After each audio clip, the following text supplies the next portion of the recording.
Over the years, our family's had a share of health problems. So prescriptions are a part of our life. Before we went to the big box store. We both thought it would help us save.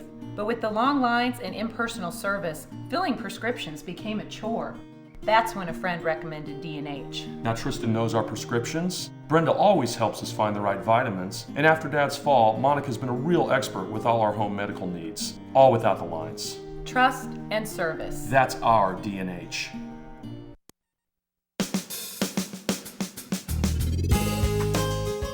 Good morning and welcome to Radio Friends. Our guest today really is no stranger to anybody in Central Missouri, Ken Midkiff.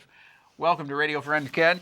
Ken, you are a conservation chair, Osage group of the Sierra Club. Right. You see your columns in the paper all the time. Right. But you're here today to talk about something that's called letterboxing. Yeah. What is letterboxing? Well, it's kind of a low-tech version of geocaching, what you do with a GPS. This one, all you need is a compass and a stamp. That's the old way of doing it. I remember in the Boy Scouts, we had our compass. Yeah. And we had to find our way out of the woods with the compass. Well, this is you find your way into the woods, with not the out. compass. Well, Yeah. you find, use the compass to find your way out, too, I suppose.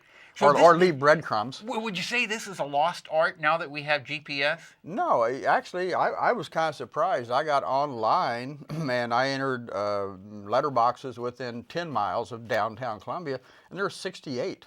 So really? This is apparently something that's growing. Okay, so explain the letterboxing. Okay, the letterboxing basically is a person who is the planter goes out somewhere and puts a stamp, the person's stamp, and a notebook into a weatherproof box, usually like a plastic Tupperware box or something, something where the rain can't bother it, and then leaves clues online about how to find that box. And when you find the box, you following the clues that the person gives, then you use a person's stamp to stamp your notebook, and you have a personal stamp that you stamp the notebook in the letterbox. To prove that you've been there, yeah. And then you stamp your own notebook just as a sort of historical collection. So what kind of clues do you get as far as finding that object? It's like a treasure hunt. It is.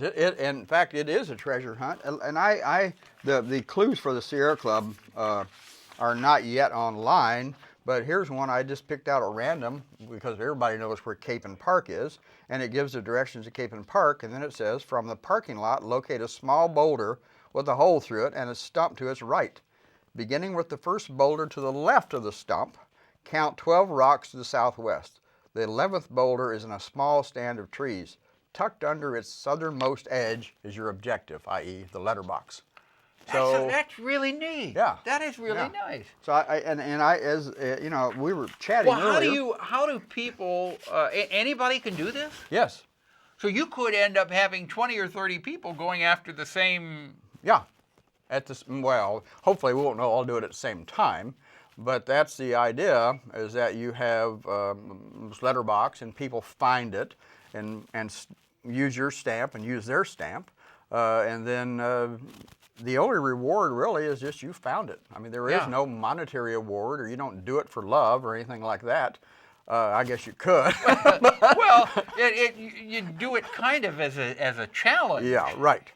And so the event that you're here to talk about is coming up, what, August 13th? Yes, it's a Saturday, August 13th.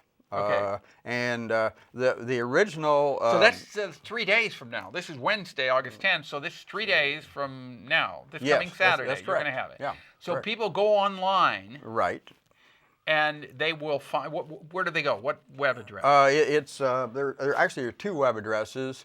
There's atlasquest.com, and then there's this letterboxing.org. Letterboxing.org. Yeah. But then how do you know that you're going to get the clues for this letterboxing event in Columbia? And I printed out, this is from actually Atlas Quest, and you can see on here there are little attributes. The hand means that it's available, and this walking, the little dog, and you can find it by moonlight if you want to go walking in moonlight. So there, and you would click on the name of this is, for example, Missouri Mule, and I read Cape and Park, you would click on those. And So then, what do then they it click comes on up, for this one? Sierra Club? Yes, it'll probably be Pine Ridge. Pine Ridge Sierra Club. Right. Or Pine Ridge. It'll just probably say Pine Ridge. It has not yet been posted Okay. because it's keep changing. It was going to be Davisdale, but Davisdale, well, the lower part at least, is flooded out because the Missouri River backs up into there.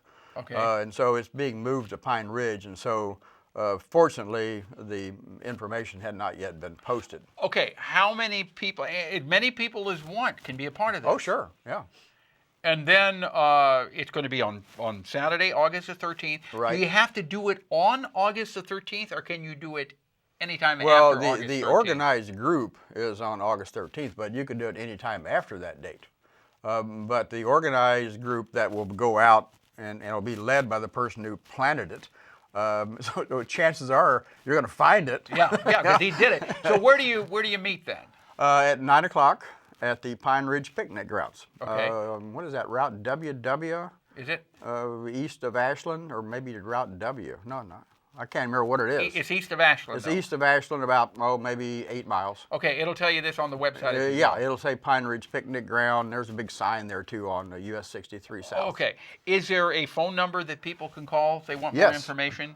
Jan Dye, who is the chair of the Osage Group Sierra Club, You know, I talked to her on the phone. is Yeah. the one who is leading this. And her cell phone number is 808-1076. And she doesn't care if you call her cell phone number? No, in fact, she listed the cell phone number. Okay, 808. 808-1076. So give Jan Dye a call. Tell her you Right. heard her on Radio Friend with Ken Midkiff this morning, Right. and tell her you want all the information on Yes, this. and she'll give it to you. Okay, I'm sure she will. Okay. All Maybe, right, maybe Ken. more than you want to know. So it's Jan Dye. Jan Dye. 808. 808-1076. Okay, for the letterboxing this coming Saturday, Right. August the 13th. Always a pleasure. We need to get you back on Radio Friends talking about the work of the Sierra Club in general. I would be happy to. Okay, all right. Mayor Bloomberg in New York City just gave us $50 million. He did? Yeah, Okay. a lot of money. We'll talk about it. Yeah. All right.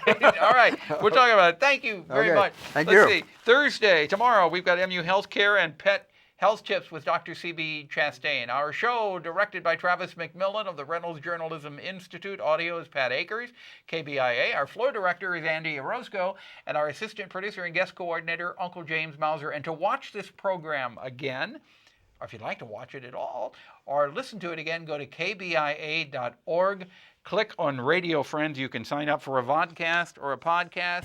And as we've been telling you for the past week and a half now, Radio Friends is on Facebook. You can go to facebook.com/RFWPP. Or if you really want to follow us in everything that we're doing, go to Twitter. Twitter at Paul Pepper KBIA. That's all you need to do.